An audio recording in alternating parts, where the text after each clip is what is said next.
Because when I first heard the word roots, I thought of the 1977 miniseries starring LeVar Burton as Kunta Kinte. Then, after that, I thought of the 1999 comedic film But I'm a Cheerleader, where gay and lesbian high schoolers went to this reformation camp or something, and they had to discover the roots as to why they were gay. And then I started thinking about my own roots as a gay man, aka my entire childhood. That's right. And then I started thinking about my childhood and who I was as a child. And then I started thinking about childhood in general and the children. And that's what I want to talk about today. The children. Won't somebody please think of the children? You see, as I was reminiscing about my own childhood, I thought about what life was like and who I was and what I did. This sort of carefree innocence of dancing around my house, wearing whatever I wanted to, belting out the tunes of the one Miss Celine Dion and Whitney Houston. Sounds familiar.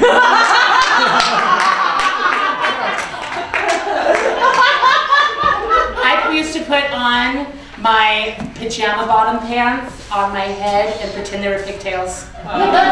True story. Your cousin like she's not kidding. This is why you're my spirit animal. That's why you were playing Circle of Life. I was like, oh my god. I still cry when Mufasa dies. I'm 28 years old. And I remember my childhood as a time of bike rides around the neighborhood and this opportunity to be a child in all manners of the word. Now, I had a speech written for tonight, and I actually scrapped that entire speech because I just came from doing 9 hours of interviewing with Skills USA for high school students for this statewide competition where I had to grade them on their resume and interview skills. And this thought came to me about the loss of childhood that we are experiencing right now in the United States. Specifically, I can't speak for the entire world, but these youth at such an early age have to figure out who they are, what they want to do, their passions, their career professions, where they want to live, their ideal partner, whether they want kids, a 401k, health insurance, global warming. I mean, the pressure that is placed upon our youth, we are depriving them of the opportunity to be children. I used to work for Planned Parenthood. Do you know that the average rate of onset of puberty has been going down year by year by year? The median age of puberty for youth in America is 11. 11.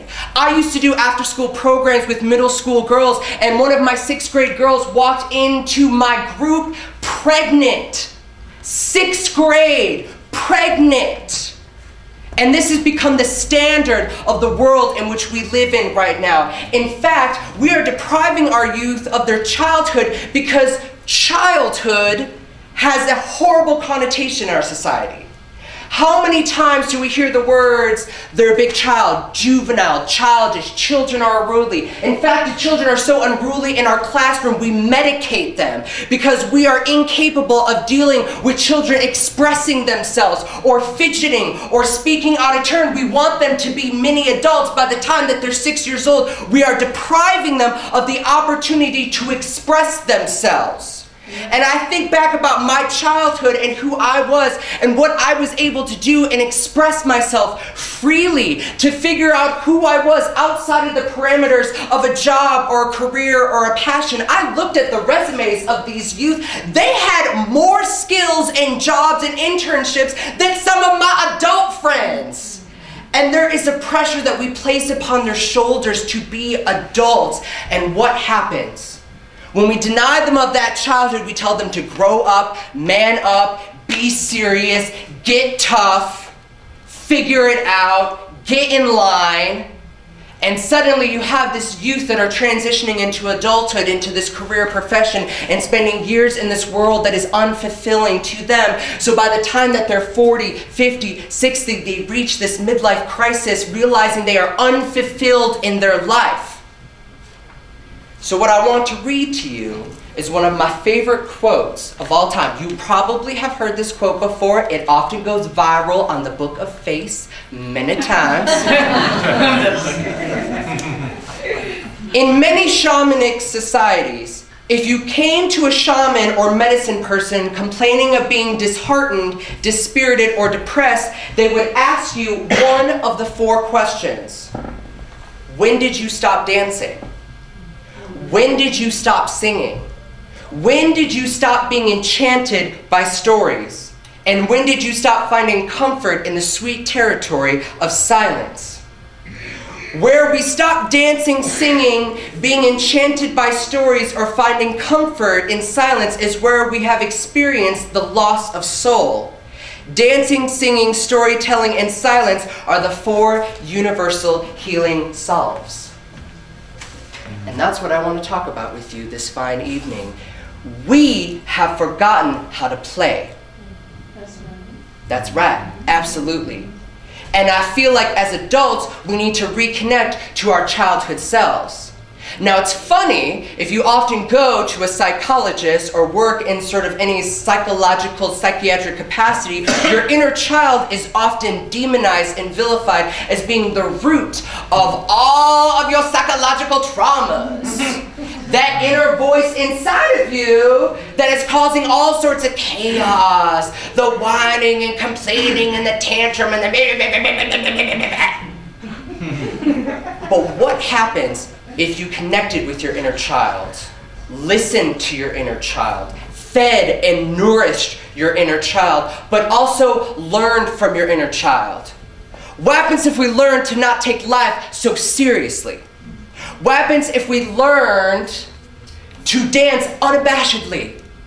Or sing at the top of your lungs, unafraid of how it sounds or how it looks? Because as we became adults, we became self-conscious. We started viewing ourselves through others' eyes, and if you've ever seen a beautiful child at play, they do not care. They do not care that they are wearing fairy wings and running around and creating worlds of pure imagination that only they can see. And when did we stop creating?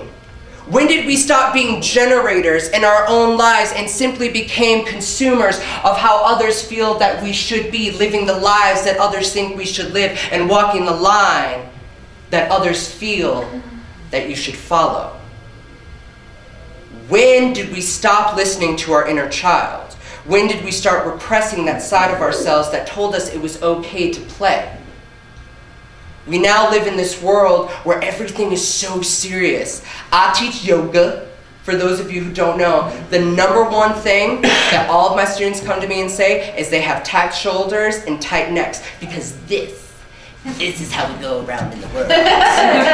We carry the weight of the shoulders on top of us.